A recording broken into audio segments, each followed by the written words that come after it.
program started because Doug Baker, our founding president, owned LaSalle Ambulance at the time. And we were transporting high-risk babies and moms from all over Western New York and Northern Pennsylvania by ground.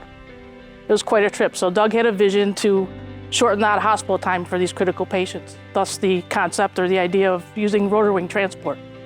So we started exploring the idea in 1979 and launched our program in September of 1981.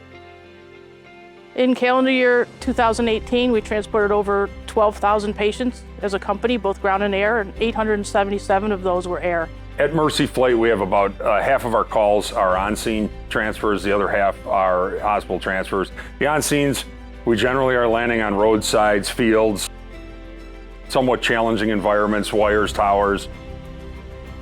3/4 of our area is mountainous, so we certainly have some smaller altitudes to deal with. Nice thing about a Bell 429 is it has the power to get you in and out of anywhere that we operate.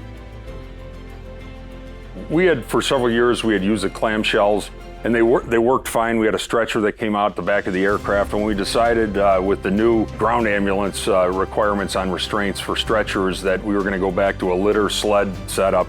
We wanted to be able to side load on the patient's side and the pilot within view, so everything's on the right side. And it also, I think, enhances safety because nobody ever then has to go past the sliding door. Ground crews are restricted to that as part of our ground crew safety program. And even the crews for a walk around, you don't have to check any security on a clamshell and walk underneath the tail of the aircraft. We started with one single engine Bell 206B and a handful of paramedics that were on call from home to run in if there was a call. To see this program transform and grow from this fledgling little helicopter program to what it is today has just been a blessing to witness. Today, with over 200 employees, ground and air, and 4 Bell 429s, it's just amazing in a short 37 years.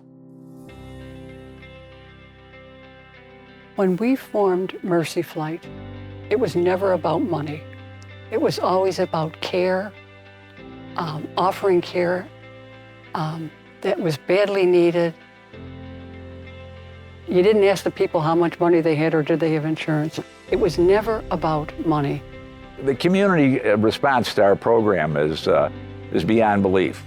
With fire departments and various groups running barbecues and various parties to raise funds, the program would change drastically without their support. It's just important, but they all feel it like it's part of it.